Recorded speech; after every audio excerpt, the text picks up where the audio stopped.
Saudara 20 warga negara Indonesia disekap dan mengalami penyiksaan di Myanmar. Mereka diduga jadi korban perdagangan orang. Dan Kementerian Luar Negeri menyebut para WNI itu disekap di wilayah perbatasan Myanmar dan juga Thailand.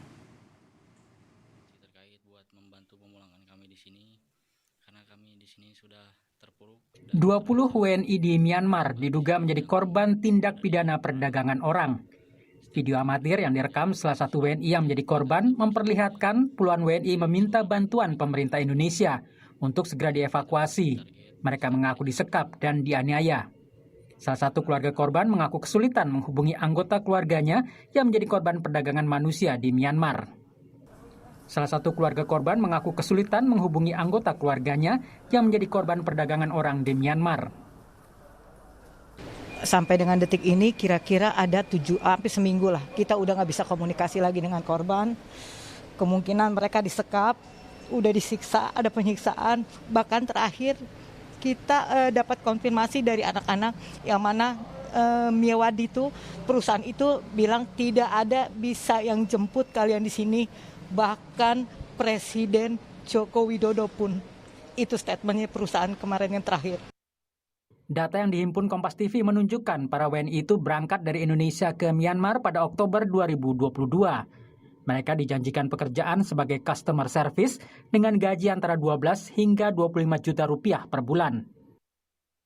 Kini mereka ditahan di kompleks bangunan yang jaga ketat orang bersenjata di kawasan Miyawadi, Myanmar. Kementerian Luar Negeri mengeluarkan nota diplomasi untuk menyelamatkan WNI itu. KBRI Yangon dan KBRI Bangkok terus berupaya berkomunikasi dengan kelompok bersenjata yang menguasai wilayah tempat 20 WNI disekap. Kemlu RI mengaku kesulitan karena lokasi WNI tersebut berada di wilayah kelompok bersenjata. Secara intensif kami selalu bekerja sama dengan pihak-pihak, termasuk KBRI juga selalu mengupayakan upaya-upaya yang bisa dilakukan agar para WNI ini dapat menyeberang dari wilayah konflik ke wilayah yang lebih aman. Dapat diketahui bahwa para WNI ini banyak yang masih berada di perbatasan Thailand dan Myanmar, yang mana itu adalah daerah yang dikuasai oleh kelompok bersenjata. Sementara itu, Serikat Buruh Migran Indonesia (SBMI) bersama keluarga korban melaporkan kasus ini ke Bareskrim Polri. SBMI berharap polisi bisa menjerat pelaku atau penyebar lowongan pekerjaan kepada para korban yang ada di Indonesia. Ingin melaporkan tindak pidana perdagangan orangnya, orang-orang pelaku yang ada di Indonesia, karena ini kejahatan internasional yang kemudian harapan kami kepolisian juga bisa menindak dengan tegas dengan pidana perdagangan orang, kemudian akan memberikan efek jera ke depannya tidak ada lagi korban-korban online scam yang terjadi di negara manapun. Puluhan WNI yang diduga menjadi korban perdagangan orang ini pertama kali diketahui setelah viralnya unggahan melalui akun Instagram @bebaskankami. Tim Liputan Kompas TV. Saudara, puluhan warga negara Indonesia diduga jadi korban perdagangan orang dan juga disekap di Myanmar. Para WNI itu meminta pemerintah Indonesia segera membebaskan mereka. Lalu bagaimana kondisi mereka saat ini? Kita tanyakan kepada Ketua Umum Serikat Buruh Migran Indonesia, Haryanto Suwarno, dan juga nanti akan bergabung bersama kami ada Nur Haida, salah satu keluarga korban penyekapan. Tapi saya ke Mas Hari dulu. Selamat malam, Assalamualaikum Mas Hari.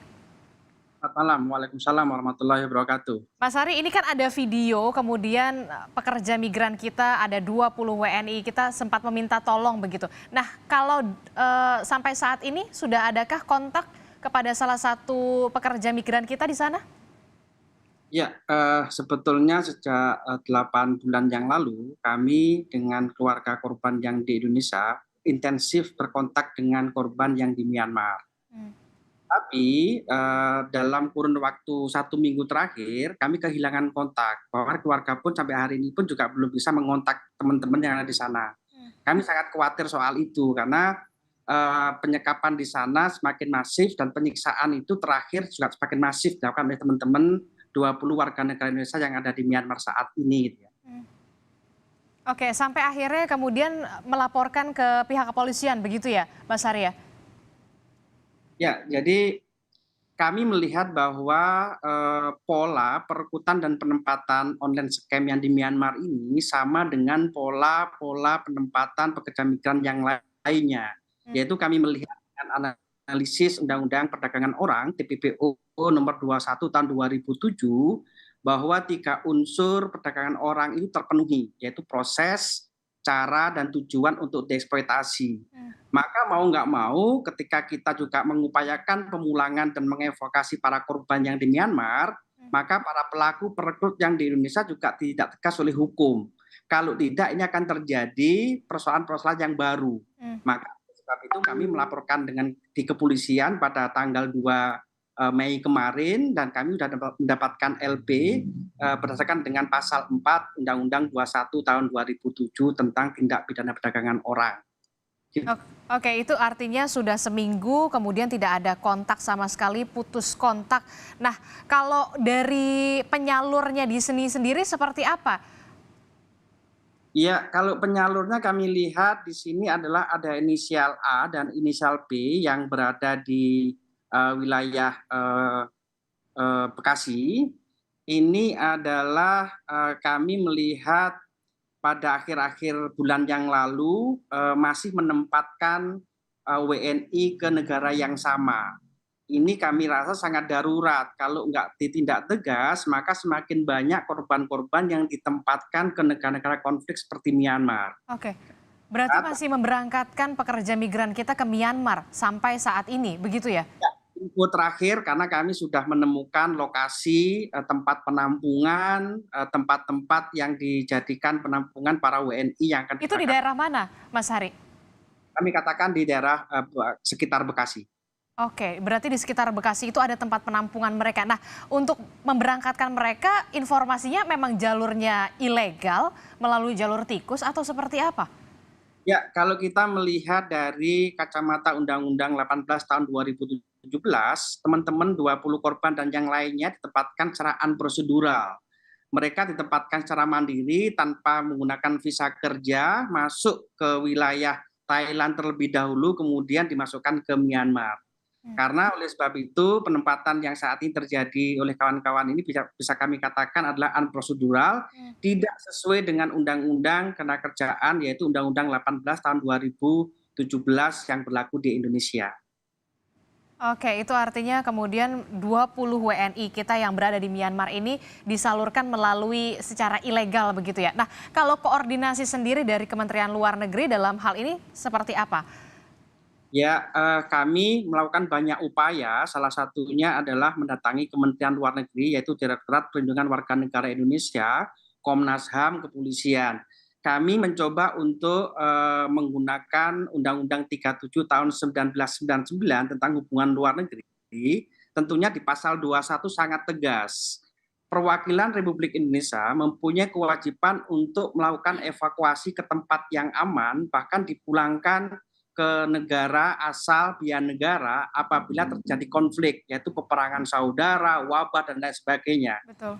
Ya, kami juga sedang berkoordinasi dengan Kemenlu, sedang mengupayakan banyak-banyak upaya, yaitu salah satu yang terakhir sudah mengeluarkan nota diplomatik, tetapi juga ada tantangan-tantangan kalau kami katakan ya kemarin dengan Kemlu mengatakan ada tantangan tersendiri ketika ingin menyelamatkan warga negara yang saat ini disekap di Myanmar. Oke, karena juga kalau tidak salah dari Kemenlu bilang mereka ini lokasinya berdekatan di dekat perbatasan dan kelompok bersenjata begitu ya, Mas Hari ya? Nah, selain itu juga kita akan berbincang dengan salah satu keluarga korban penyekapan melalui sambungan telepon. Ada Bu Nur Haida. Selamat malam. Assalamualaikum Bu Nur Haida. Selamat malam Mbak. Waalaikumsalam warahmatullahi wabarakatuh. Kami turut prihatin Bu Nur Haida dengan salah satu keluarga Anda yang kemudian menjadi korban tindak pidana perdagangan orang dan masih disekap. Terakhir komunikasinya dengan salah satu keluarga Anda di sana seperti apa dan kapan itu Bu Nur Haida? Terakhir saya komunikasi dengan anak saya tuh 7 hari yang lalu, hampir 8 hari lah. 8 hari yang lalu, cuma dia bilang disekap dan tadinya dia ada 2 kamar ya Mbak, jadi yang 10 orang itu disekap di kamar biasa, dan yang 10 orang lagi disekap di pos army. Nah, jadi sekarang posisinya kata dia yang di pos army itu sudah diambil sama pihak perusahaan 3 orang. Tapi sampai dengan detik ini sudah tidak ada kabar lagi posisinya dengan keadaannya seperti apa. Kita udah nggak pernah tahu lagi nih. Oke, itu artinya terakhir informasinya 7 hari atau 8 hari yang lalu kemudian ya, Iya, Bu betul, Nur Haida. Mbak. Nah, Iya. Bu Nur Haida ini berarti anak Bu Nur Haida ya. Nah, kok Iya. bisa sampai akhirnya tergiur untuk pekerja migran berangkat ke Myanmar? Ya, itu prosesnya cepat banget ya, Mbak. Cuma dia ketemu sama sponsornya ini dari hari Rabu, Kamis dia briefing, Jumat dia bikin tiket yang 1 jam jadi, Sabtu dia berangkat. Cuma 3 hari prosesnya. Oke, itu prosesnya cepat sekali 3 hari. Iya, Apakah keluarga betul. tidak curiga atau mempertanyakan kok bisa secepat ini begitu? Nah, jadi menurut sponsor tuh anak saya tuh menggantikan orang yang tadinya mau pergi, yang mau berangkat ke Thailand, tapi nggak jadi karena sakit gitu. Jadi semua udah disiapin. Jadi tiket juga tuh yang 1 jam itu harus jadi. Tiket Jumat 1 dia jam berangkat. jadi? Iya, jadi. Sebelum sholat Jumat anak saya ke imigrasi di Jakarta Timur Cipinang. Setelah sholat Jumat langsung ditelepon sama orang imigrasinya udah selesai. Anak saya berangkat lagi ambil. Jadi dalam waktu beberapa jam kemudian Iya. Paspornya Paspor jadi. terbit begitu ya. Nah, Iya. Ibu, betul. di visual ini ada video yang memperlihatkan sejumlah warga negara Indonesia kita yang kemudian disekap. Anak Ibu yang mana, Bu? Anak saya yang pakai baju yang mana ya? Pakai baju kuning apa merah ya? Pakai baju kuning. Perempuan atau laki-laki? Laki-laki, Panji Apriana. Laki-laki. Iya. Oke, yang pakai tas yang warna orange berarti ya? Bukan yang pakai tas. Pakai tas itu April. Yang pakai jaket Anak, biru? iya. Dia pakai kaos kuning yang sebelah kiri. Ada? Oke, sebelah kiri berarti ya pakai. Iya. Berarti yang ada di tempat tidur ya, Bu ya? Iya, betul, betul. Oke, ini kalau bisa dilihat berarti keadaannya di satu kamar, 2 kamar dalam 20 orang warga negara Indonesia kita. Nah, Ya. apa yang disampaikan terakhir dari anak Ibu, Bu? Terakhir kalau nggak salah dia cuma bilang, jadi di antara salah satu leadernya, dia cuma bilang kalau mereka nih yang WNI disekap di sini itu nggak akan bisa dijemput. Bahkan Presiden Republik Indonesia Pak Jokowi pun nggak bakal bisa jemput. Kenapa Itu alasannya Bu statement nggak bisa leadernya dijemput, Bu? dari Malaysia. Alasannya kenapa nggak bisa dijemput, Bu? Ya mungkin satu ya, negara memang dalam keadaan konflik kali. Dia pikir nggak mungkin juga tentara Indonesia bakal menjemput atau membebaskan, mengevakuasi anak-anak yang ada di sana. Itu aja mungkin kali, Mbak. Oke, baik, kita ke Mas Hari dulu. Mas Hari, ini tadi salah satu pekerja migran kita bilang tidak bisa dijemput karena berada di daerah konflik, perbatasan, kelompok bersenjata. Sama seperti di Sudan bahkan bisa dievakuasi.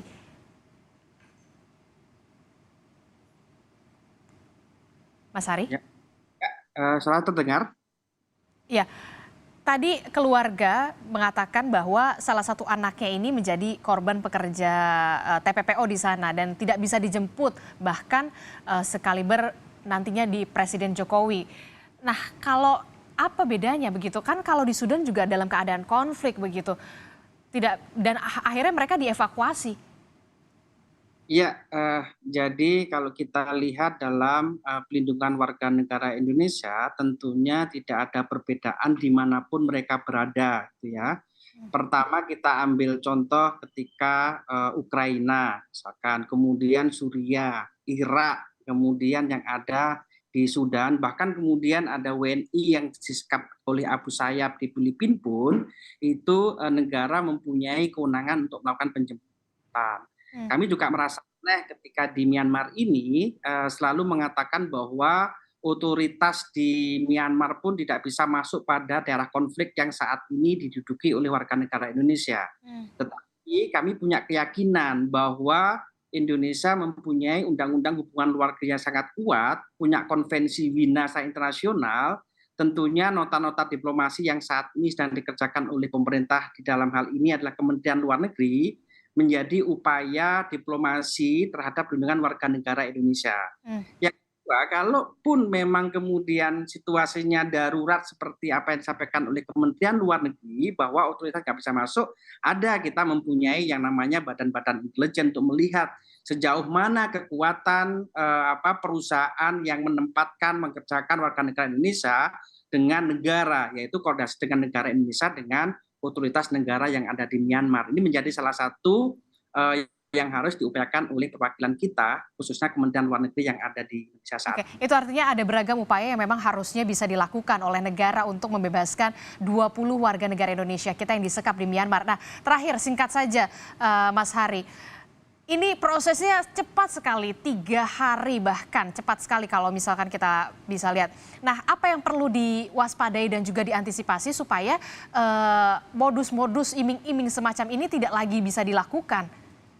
Ya, dalam hal ini kami melihat bahwa pola yang sama dilakukan oleh orang yang sama, gitu ya. Maka yang harus dilakukan adalah bagaimana menerapkan undang-undang TPPO ini dengan maksimal. Yang pertama adalah melakukan pencegahan, penindakan, kemudian pemulihan. Pencegahan yang efektif tidak hanya sosialisasi migrasi yang aman, tetapi juga melakukan penindakan hukum yang tegas. Maka dengan tindakan hukum yang tegas ini, para pelaku kejahatan kemanusiaan ini kemudian mendapatkan efek jera yang tidak lagi menempatkan orang lain. Saya kira itu. Pencegahan yang paling kuat adalah melakukan tindakan hukum yang tegas para pelaku untuk memberikan efek jera. Tindakan yang tegas tentu saja untuk memberikan efek jera. Terakhir kita ke Bu Suhaida. Bu Suhaida, apa yang ingin ingin disampaikan Bu Nur Haida kepada pemerintah jika tayangan ini kemudian dilihat oleh pemerintah?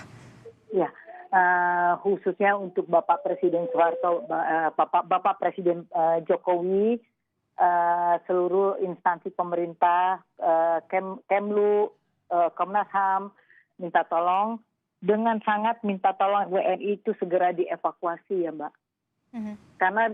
Karena keadaannya benar-benar darurat. Penyiksaannya terus datang terus penyiksaannya. Nggak akan berhenti itu. Oke, itu jadi tentu saja menjadi harapan untuk kita semua, upaya yang maksimal begitu ya agar bisa dibebaskan. Ada 20 warga negara Indonesia kita yang kemudian disekap di Myanmar. Terima kasih Ketua Umum Serikat Buruh Migran Indonesia Haryanto Suwarno dan juga ada Ibu Nur Haida, salah satu keluarga korban penyekapan. Terima kasih, selamat malam, sehat selalu Bapak-bapak dan juga Ibu.